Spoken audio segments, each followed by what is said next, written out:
Hey guys, happy Sunday and welcome back to my channel. This week we're going to be doing a really fun DIY and I think it's perfect for this time of year as the weather is cooling down. We're going into the fall and winter season, so we're going to be able to spend a lot more time outside. We're going to be making a DIY picnic basket and I'm super excited about this one. I have had it on my to-do list for a year now. I think it's going to be really fun to do and super useful and something that you'll be able to take with you when you go on little adventures or road trips or picnics or whatever it is. We're going to be taking this basket that I found at my local thrift store and I got it for $1. We're going to be making it into a really cool high-end looking picnic basket. I want to base the inspiration for the picnic basket that we're making off of this one that I saw at Target. This one at Target is over $100. I think I'll put the price on the screen for you guys so you can see. So this is going to be a very budget-friendly DIY. It's going to be super inexpensive. I'm using mainly materials that I already had at home. You may be able to do the same. If not, you can find things at the thrift store or the dollar store to be able to make this happen. I'm really excited and it should be pretty simple and straightforward. First thing that we're going to do is we're going to start off by spray painting our basket black because I do want it to look like the inspiration picture. I'm also going to be putting like a gloss sealant on it so that it's protected, able to kind of like stand up to the elements a little bit better since it is going to be taken outside a lot of the time. Let's go ahead and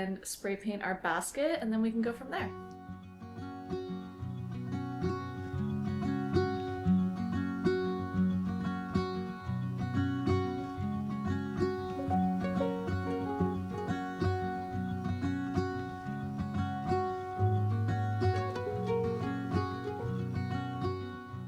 We have our basket all spray painted and I'm gonna let that sit out and dry for a little while before we start working with it, and we're gonna work on the lid for it next. I have this piece of plywood here that was just scrap plywood that I had in the garage. I cut it out to be the size of the top of the basket, like the opening. Plan is that I'm gonna cut it straight down the middle and then I'll be able to use like some little leather strips that I have, or you could use fabric, rope, whatever you have on hand to attach like little hinges to it so that we're able to open and close it, have a lid that is functional and keeps all of our things inside and protected from bugs and anything else. Now that I have it cut out into a circle, I'm gonna go ahead and cut it straight down the middle here with my miter saw, sand up all the edges so it's really smooth, and then we'll be able to drill little holes for our leather strips so we can attach it to our basket and paint this whole lid black. With the lid, you can either do like I'm doing and keep it like a cohesive color and like the inspiration picture with a black lid, or you could wood stain this and have it be like a complementing color with the wood tones, or you could paint it a completely different color and have it be something that's a little bit more contrasting, maybe a pop of color, and have that fun little element on your basket as well. Lots of ways that you can make this basket your own and really customize it. I'm going to be painting mine black so it's all one color scheme. We're going to go ahead and get to work on the lid.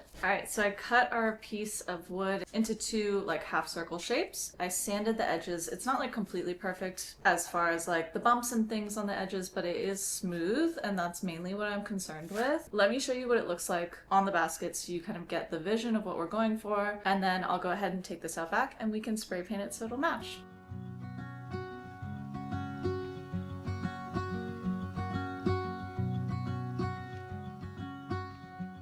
So I went ahead and spray painted the lid and it's now sitting outside drying for a little bit. While that's drying, we're going to move on to the next step to get the lining for the basket prepared. Before we move on to the next step, let me tell you a little bit about this week's sponsor. A big thank you to Olight for sponsoring this week's video. Olight is a brand that makes little tiny flashlights and they are so powerful. I have been using this flashlight for a little over 2 months now and I'm absolutely obsessed with it. It's so small. I mean, look at that. It's like, you know, fits in your hand, but it is so powerful. I use it every single night when I take Nala for a walk, and especially lately because the weather's been really nice. We've been going for really long walks. I absolutely love this. I plan on getting this for a couple of people for Christmas that I know they will love it too, and it's become my go-to flashlight. So this little flashlight right here can get up to 500 lumens, which is really good, and it lights up the whole street for us. It also has 3 different settings, so you can either have it as a floodlight, a spotlight, or for a flashing red light, which is really nice. Like if you're going hiking or on a bike ride and you need to let people know that you're there, you can have the flashing light on and then they're going to be able to see you. I personally really love the floodlight feature. It lights up everything in front of you. It has a really wide range, but it still is super bright. So the floodlight feature at 500 lumens, which is the max power for it, lasts about an hour. I honestly feel like it's been lasting a lot longer for me. I use it every night when we go for hour and a half long walks, and I charge it probably every 3 days. So it's been doing really, really well. So each of the light settings has 5 different levels that you can do. So if you're on floodlight or spotlight, you can have it set at moonlight, which is very low, and that would be only 1 lumen. So it's really just kind of a glow. You can have it on low, which is 10 lumens, which is kind of gives you a little bit of light, but it's not going to light up the whole street. Medium is 100 lumens, high is 300 lumens, and then turbo is 500 lumens. And what it does is as it starts to lose power, it will just kind of taper down through the levels. So it's not just going to completely shut off right away. It's going to go down and down in brightness until you run out of battery. The flashing red light has 2 levels, either low or high. Some other really cool things about this light is that it has a little clip right here, and I really love that feature because what I do is I clip it onto like my hoodie or the top of my shirt right here, and it just kind of aims down towards the street, and then I don't even have to hold a flashlight. I just have it clipped on me and I walk Nala and it's no big deal. It also is magnetic, so if you're working on like a project outside, or if Matt's working on his car, or like we took it camping recently, you're able to just kind of stick it to any metal surface and it will stay right where you put it. And it also charges with a little USB charger that they give you in the packaging, and it has a little metal cover right here which is super sturdy, and you just kind of plug it in and it'll charge for about an hour and a half, and then it'll be fully charged and ready to go again. And then when you want to close it, you just snap it back up. I'm obsessed with this little light. I truly use it all the time. We just took it camping. I use it when I'm working on projects. I use it when I walk Nala every night, and I just stick it to like our fridge or the inside of the side table that I redid from the flea market because that's metal, and then I always know where it is. It's just really easy to use and super powerful. So if you're looking for a little flashlight, I would definitely recommend checking out Olight. This is Olight's Oclip Pro. They have a couple other types of lights available, but I'm using the Oclip Pro. They also did give us a discount code that you can apply at checkout and it'll give you 10% off of your order, which is amazing. So I'll put that on the screen for you guys. The code is ALE10. You can use that to get 10% off your order and save you some money if you're getting this for yourself or for a loved one for the holidays. Definitely check them out. I'll put all their information in the description box below so that you guys can have it all right there and be super convenient. It's something that I'm going to take with us when we have picnics or when we go hiking or camping or anything like that. It's super easy to just kind of like toss into our picnic basket that we're making and take along with us, so that if we end up staying out a little bit later than we planned, we will have a light and we won't have to worry about it.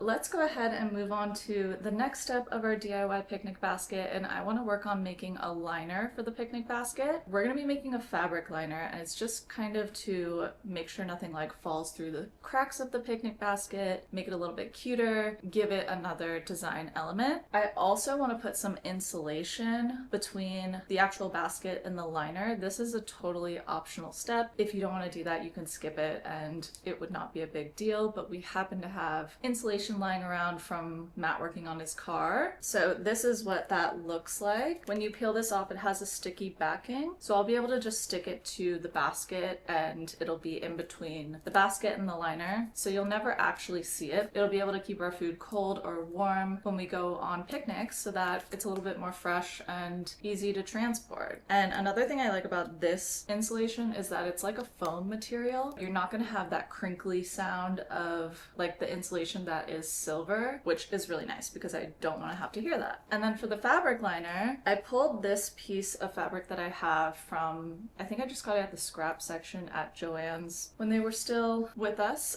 But you could use any fabric that you have. You could go to the thrift store and get like a bed sheet. You could get a big t-shirt that's a pattern that you like and cut it up. Whatever will work. But I thought this was really bright and pretty and like a nice little surprise to have on the inside of the basket, especially since I'm painting mine black. It'll be a really pretty contrast. I'm gonna go ahead and cut out the size for this. The way that I'm gonna do that, I think, is by laying this over the basket and putting like a weight in the bottom and then just cutting it roughly to the size that I think I need. I'm not super worried about having it be the perfect size for the basket. If it's a little bit baggy, I'm okay with that. If you want it to be more fitted, you could cut and overlap and make it a little bit more fitted, or sew it exactly to the dimensions, and we could take it out and wash it as needed. But for now, I want to go ahead and just cut this and get it ready to go.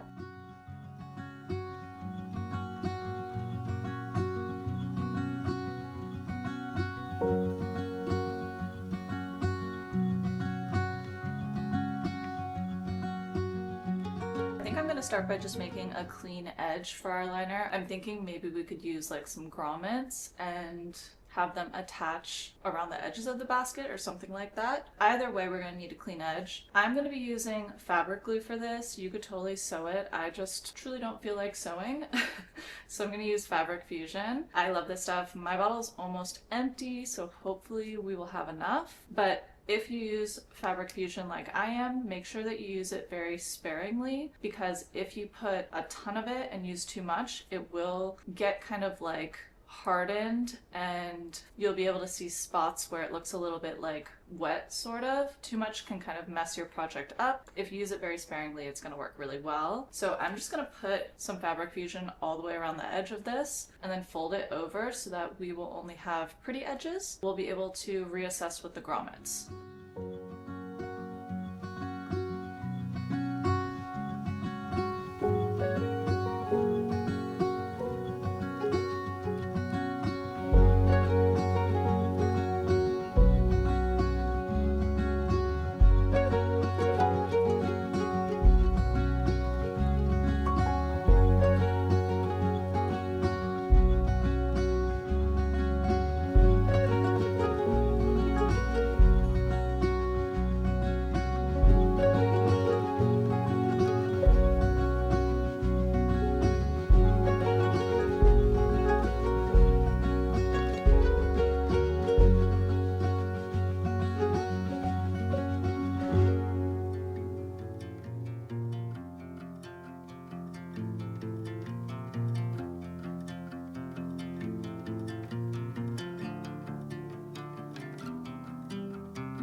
So we have our basket all lined, and what I did is I put in some little gold grommets that I had left over from when I did the little kitchen island makeover. I took some little scrap strips of leather and tied a little bow through the fabric in the basket. That way it's attached, but I can take it out if I want to wash it or something like that. And then underneath it we have our insulation. What we're going to do now to kind of finish off the basket is attach our lid here, and this is what it's looking like. My plan is to put some little drill holes on the corners here and then one in the center of the arch. We'll be able to attach those with some little leather strips to the basket again, and then when you want to open it, the leather strips here will act as like little hinges, and these ones you can just untie and open up and then tie together over the handle. So that's what I'm thinking. We will see how it works out. For the finishing touches, I want to try to braid some leather around the handle here. I think I'll be able to do it. I watched a video, so we'll see how it goes. And then I wanted to do a little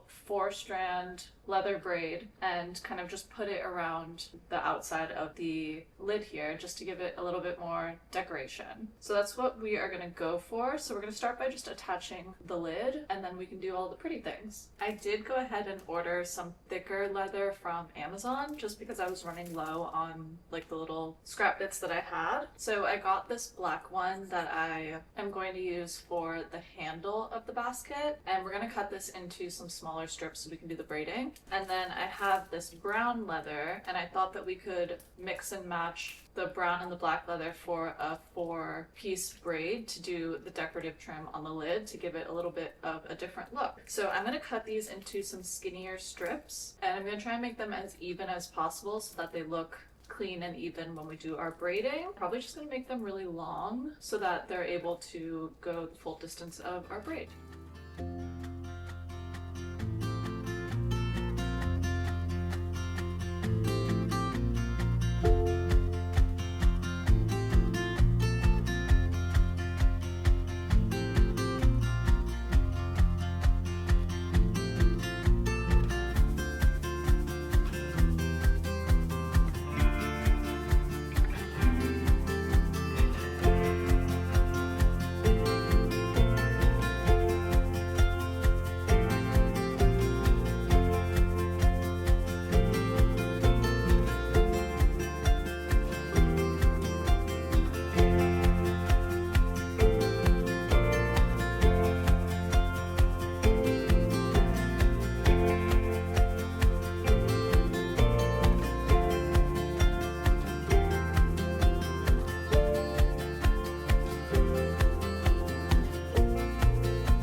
Later on in the night, when the crowds have gone, we could talk under moonlight till dawn.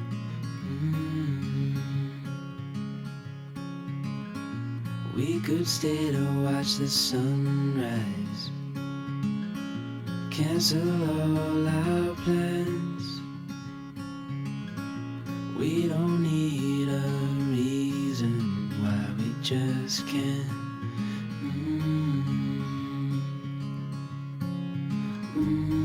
I wish I could stop time and stay in this moment, never think about going. Won't you stay with me for a little while? Caught myself free falling deep into your eyes. You came to me without warning, but I knew why.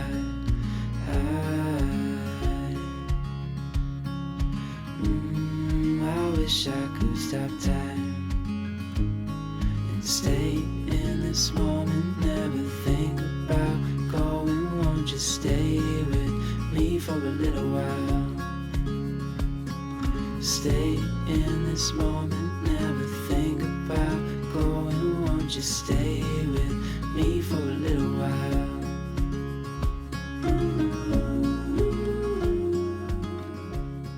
Alright guys, well that wraps up this week's video. I hope that you enjoyed seeing how to make a DIY picnic basket with me. I think this is a really fun, easy project to do with things from like your local thrift store, the dollar store, anywhere like that, or maybe you already have a lot of these things on hand. It's a really fun one to have going into the cooler months so that you're able to take your picnic basket and go and have little adventures with it. So if you enjoyed this video, don't forget to like and subscribe so you can see more videos from my channel. And a big thank you to Olight for sponsoring this week's video. Make sure to check out the link in the description box so that you can see all of their flashlights. They have a lot of really powerful tiny flashlights that are super useful. And don't forget to use our discount code ALE10 to get 10% off your order. And make sure to keep an eye out for bonus videos that are going to be coming out during the holidays so that you don't miss any of the fun projects that we're doing on the channel. And thank you guys so much for watching. I'll see you next Sunday.